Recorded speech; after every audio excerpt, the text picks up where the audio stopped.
lobster bird here. I'm just going to take a moment as I hit the live button to take a huge, deep breath, and I encourage you to take one with me. It makes everything better. So if we can remember to breathe deeply, it helps. I just want to set my intention for coming on here today because I really contemplated coming on live and talking about what I'm about to talk about, because I believe in the power of words, that words can be used. They can be used in so many ways, but notably they can be used as weapons. They can be used to cast spells. They can be used in ways that don't serve, and they can also be used as medicine, and words can be healing and connective. And so it's my intention that I use a few words today for the latter. And also just to say a brief prayer that may all beings be healthy, may all beings be free, and that hopefully these words that I share today may aid in that, and that maybe one person may take them and find them to be useful to that end. So, yeah, I wanted to come on here and talk about reality, actually, and the kind of basis for what I'm seeing as real-world action in the face of what is going on today. We all know that there is a lot happening in the world, and wow. You know, I don't want to talk about the really 3D nature of it because I feel that there is so much of that out there already, right? What we're being told to do and not to do, and how to be and how to not be, and the things to buy and what la la la la la la. Like, of course, please wash your hands, right? Always. You know, please do things that are immunity boosting for your system. Always, always, always. All of those things are smart.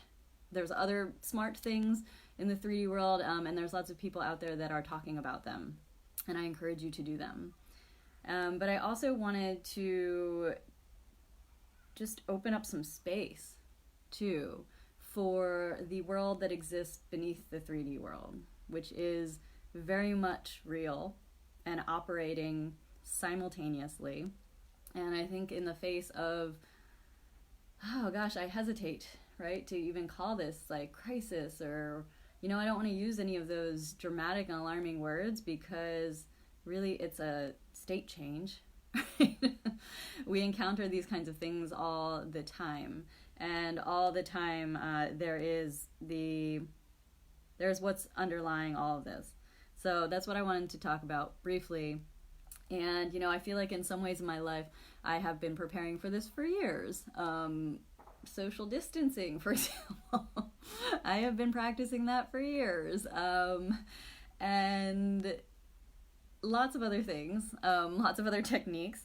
But I wanted to share with you just these 5 things that I think, you know, in terms of this reality that underlies the material and physical reality that we're all facing, which I totally understand feels so incredibly real, and it is, right? And we have to deal with it on that level of moment to moment decision making and actioning, right? Hopefully from a wise place.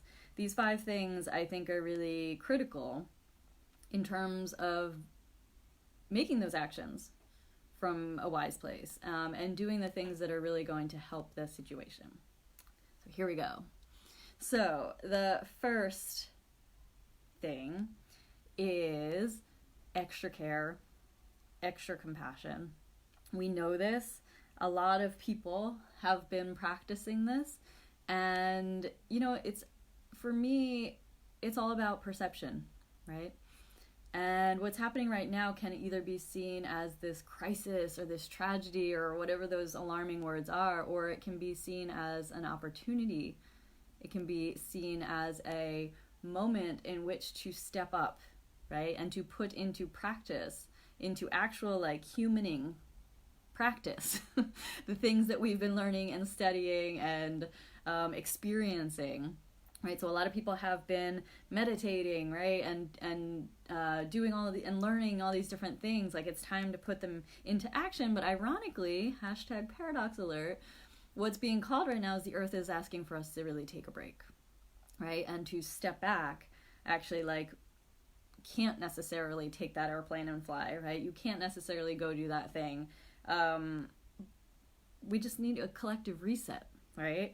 And so our bodies are like a microcosm of the earth, right? We come from the earth and we go back to the earth. And so the earth is really begging us to take a break, right? It was heading in an unsustainable way. A break is kind of the best thing we could ask for. Right? And so it's really important to then give yourself a break, right?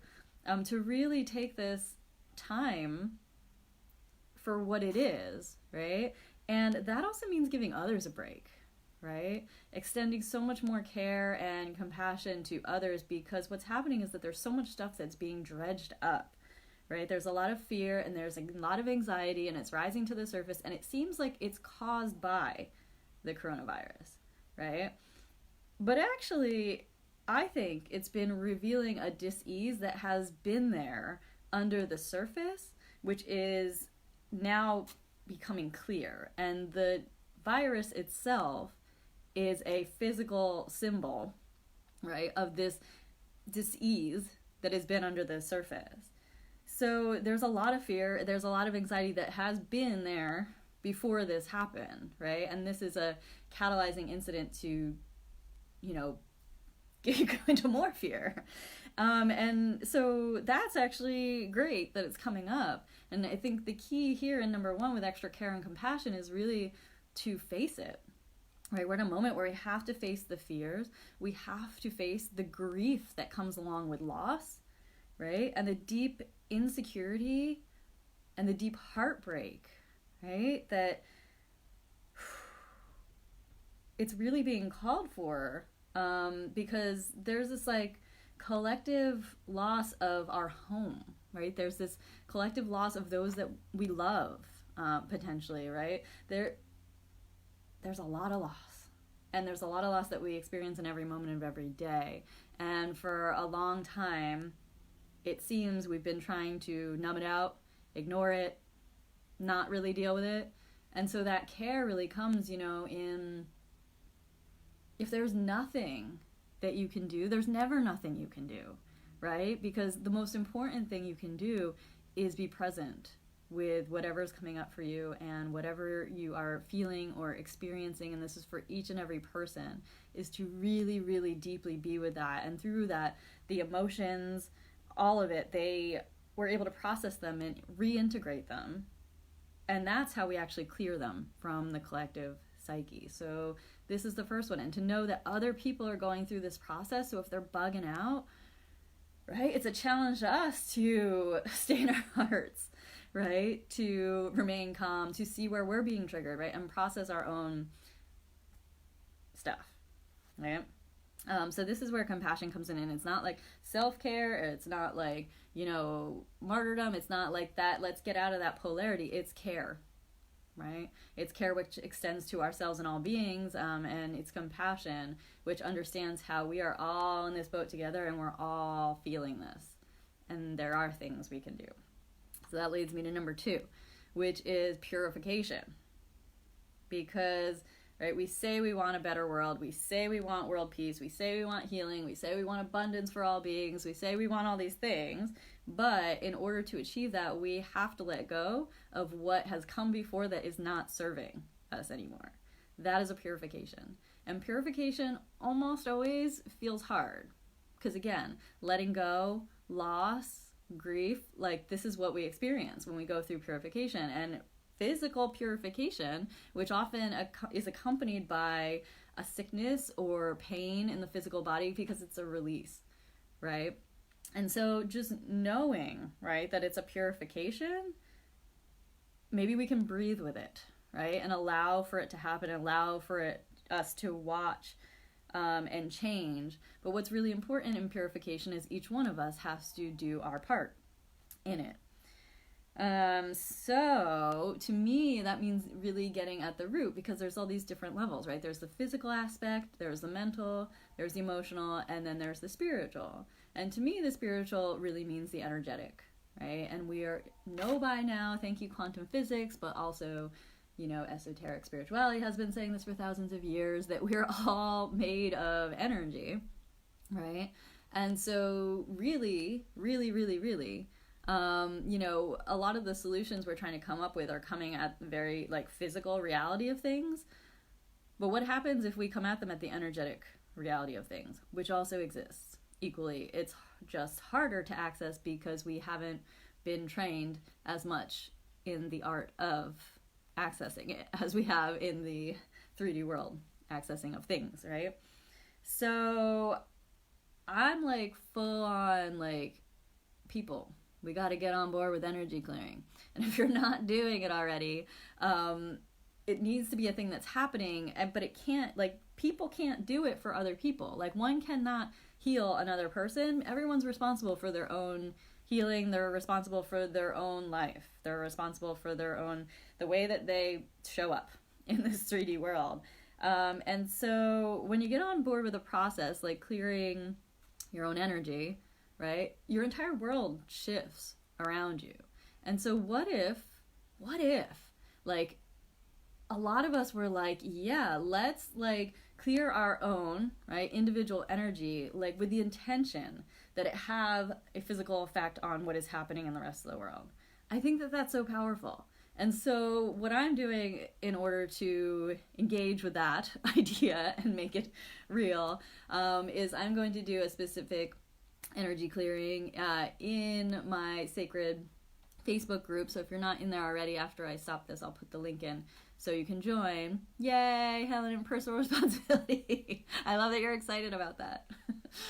Because it takes every single one of us though, right? And this is a wake-up call. If none other, right? We thought there were other wake-up calls in the past year or two. This is getting really, right? It's becoming non-negotiable, right? We all have to do our part. And so my part is that if you're I don't know what energy clearing is, or, whatever, anyway, I got you. So I'll put that link in. I'm going to do a special coronavirus clearing because I do believe, that if we're all working on the energetic realms, it'll change the physical realms. How can that not be true when everything's made of energy? I don't know. Okay, here's point 3. Is sovereignty. And this goes right back to personal responsibility, because it's taking full responsibility for your energy and knowing that every single thought, feeling, emotion, word, behavior, action, every single thing that you do, it matters, right? And so we have to have that level of awareness, because it does impact how everything's going to unfold.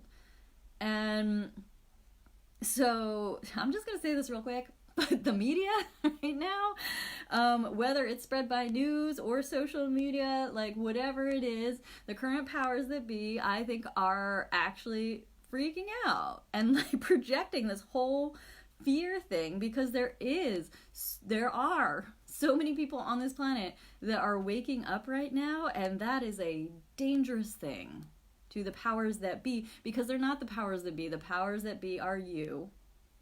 You are the power that be, should you choose to be, right? And claiming your own sovereignty in this, and what you are going to do, how you are going to take responsibility, and how you are not going to engage in the level of mind control that is being attempted to happen right now, and instead shift that into co-creating something new. You totally have that power. And my theory is that there are people who are scared. There are people who thought they had power for a long time. There are systems that are, in the danger of collapsing when all the individuals on the planet become sovereign, fully free for their own thinking beings, right? When that happens, everything changes.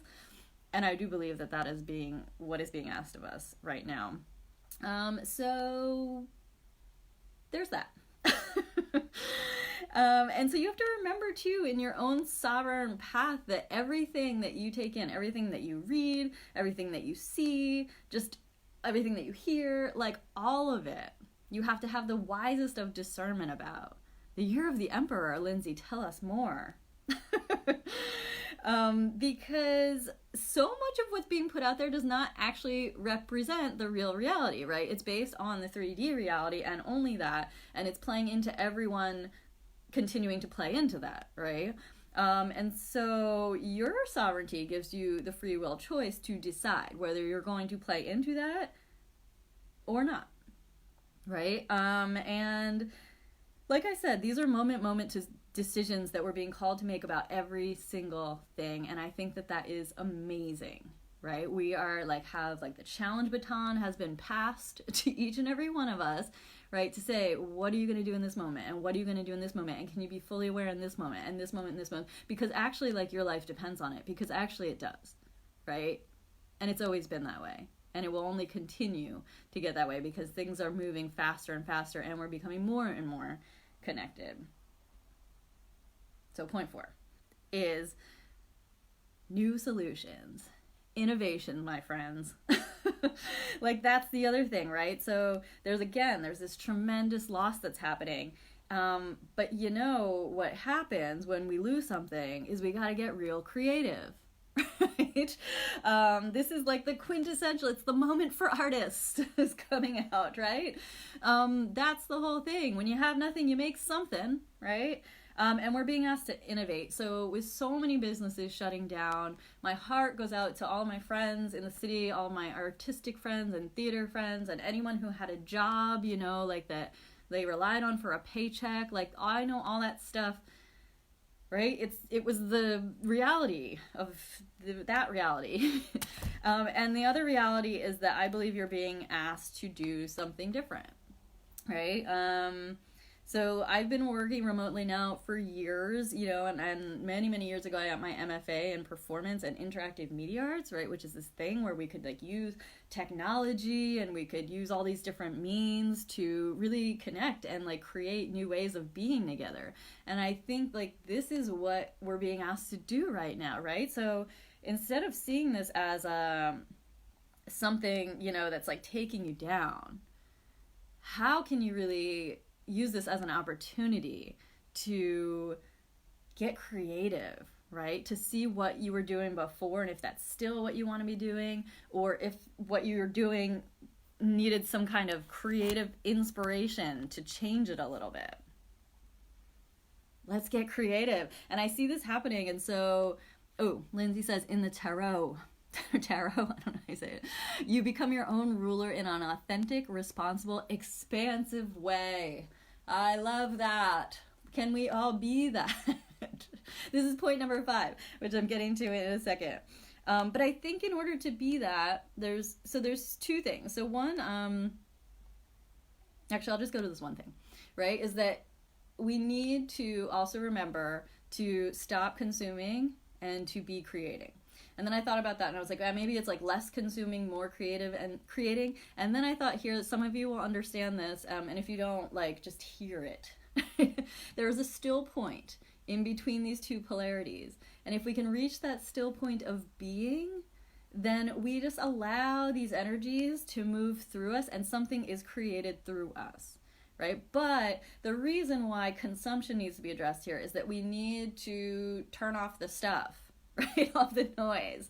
So like, I know it's really tempting and I've been giving into it too, but like, stop the scroll, right? Stop listening to news. Like, you have all of the capacity to be in touch with all of the infinite wisdom of the universe, and it takes unplugging from that stuff, right, and plugging into this other source, right? That source is going to give you the creative juice to do whatever it is you need to do to come up with whatever solutions you need for your life. This is an amazing, amazing opportunity, right? To create something that you probably have never even seen before, that none of us have. And these are the kinds of things that will help other people, right? Who are in situations where maybe they can't do that. So it's like the ripple effects of all this are crazy. That's the expansive part, right? When you become sovereign and responsible, you can keep expanding. And in this expansion is point number 5, which is connection and co-creation, right? Because one of the main methods of oppression in people is isolation, right? Think quarantine, solitary confinement, right? They put people alone so that they go freaking crazy, right? And then they can't connect, and they can't connect really to their own inherent power. So the thing is that people that are divided cannot stand together, right? And so all the division, this wraps back to point number 1 too, right? Which is, we need to really be accepting of wherever people are at. In this journey, in this moment, in this situation, right? And really use all of our resourcing to not allow this to shut down our hearts, right? Not allow ourselves to get numbed out or distracted. Like, technology is one of those things that it's just like words, right? Can totally use it to numb out, to distract, to like whatever, or it can be used as this amazing connective tool, right? That changes the game for people. And I see people doing it, and it's really exciting. Like, there's so many tools that we can use to reach across time and space, literally, to connect in really meaningful ways, right? So that expansion happens, and like, I think the biggest technology we have is that of our hearts, right? Our hearts have this powerful electromagnetic field, and we can reach out with other people throughout time and do something. We can then harness what I call the co-creative capacity, right? So with our hearts, we're creating something together.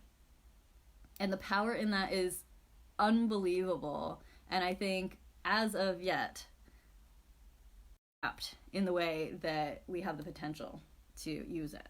So I think if we really, like, these are things like that. So I just wanted to come on here and point some little lobster claws at them, or bird talons at them, and just, what we're being asked right now is to remember who we are on the deepest of levels, on the most expansive of levels, and I just encourage you to feel everything you're feeling, but to please not drop into despair, because this is a tremendous moment of opportunity for us to come out of this even more stronger and powerful than before, in the ways that we can really spread love and peace and true well-being on this planet is wholly possible.